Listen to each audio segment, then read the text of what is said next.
Alright, let's take these needle nose out of the Evaporust and see how they're looking after a week. Still a lot of rust on there. They are still frozen solid, but I think we'll make them alright again.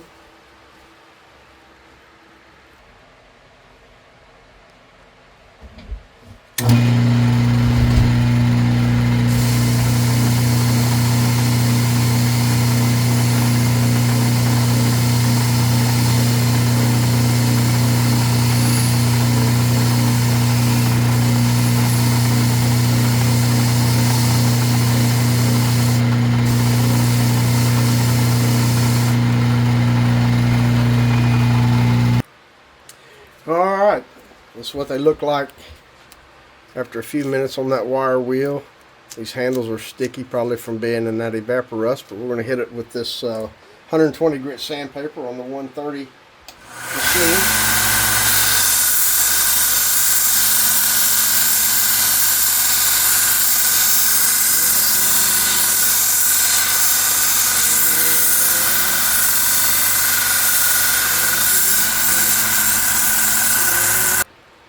Alright, this is what they look like after a few minutes of 120 grit sanding on the 1x30. Not a lot of pitting as bad as what was on those channel locks, so these are in a little bit better shape. I started profiling that end down right there, as you can see also. So hang on just a minute, we'll do some more. Alright, now we got the red belt conditioning belt, the coarsest grit on the machine. So we'll go over it a few minutes with the coarse belt.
Alright, I pried them open on the vise.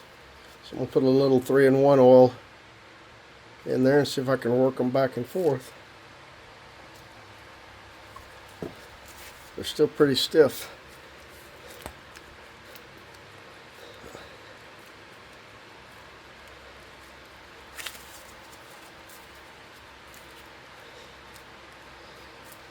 I'm going to work on this for a while and then I'll get back to you. Look at that liquid patina coming out of there.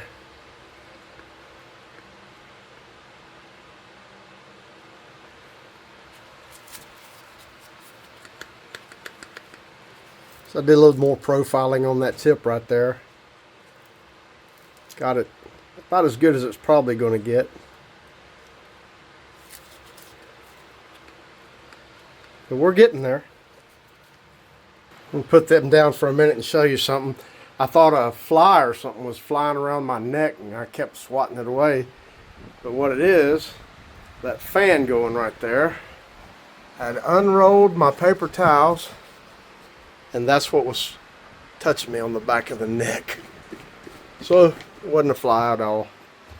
Alright, we got most of the rust from the outer edges, but some of these places in here I have to get with this wire brush.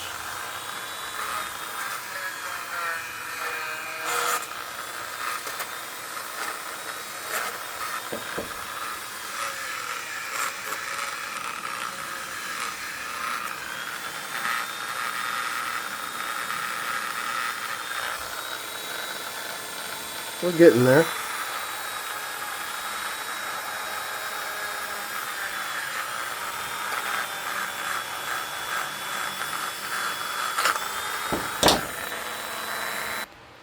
If you're wondering what these belts are, I've got 3 different grits. You can go on Amazon. They're called conditioning belts.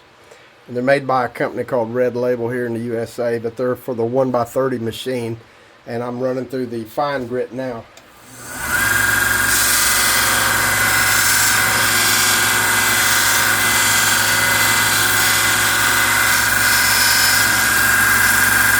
Alright, let's try some of this tub of towels and see if they'll clean up the handles and get that stickiness off of there. I learned about tub of towels from watching Scout Crafter videos. If you like these tool restoration videos, look Scout Crafter up, and also there's another guy, 357 Magdad. But let's see how good this works here. Some of that staining in that yellow is probably just going to be there, but the stickiness I hope will come off, and some of that crud. Look, yes, it's coming, it's working.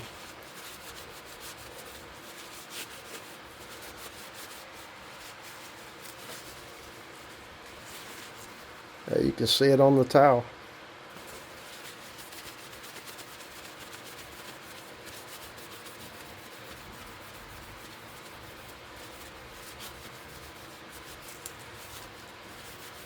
So what I'll probably do is clean that metal up with some acetone and glue it with some super glue to protect it from rusting and give it a good oil coat.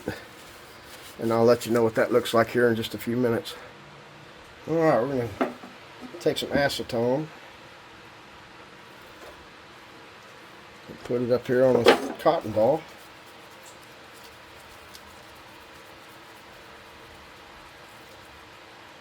Get all of that other solvent and any other dirt and crud off the metal as best as we can.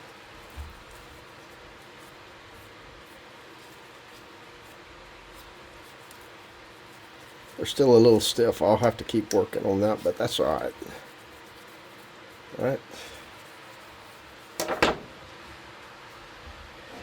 Now, I'm not sponsored by Birchwood Casey or by Red Label conditioning belts or by Clean Strip acetone, but if you work for one of those companies and want to send me a free sample, I'm all for it. Let's see how that works.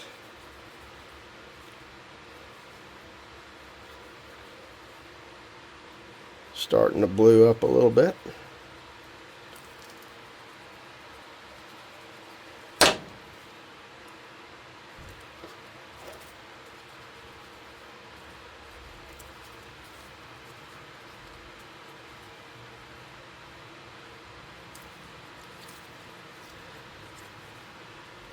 So what we'll do after I let this bluing stay on here for a few minutes is I'll get some real fine steel wool, kind of buff them a little bit, and then I'll put a coat of oil on them and just let them soak overnight and that. But so what do you think? I think that's a piece of functional American history. We can put that in the tool drawer and use them anytime we need them, huh? Thanks for watching. If you like this video, like, share, and subscribe. I guess I need to show you what it looks like after it's all oiled up, huh?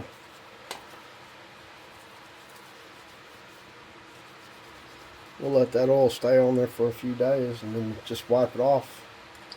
Leave the residue on there. This is just motor oil. I've got all kind of oils and lubrications here in the shop. They all have different purposes. But usually when I do a bluing project, I'll just put a little motor oil on there and let it soak overnight.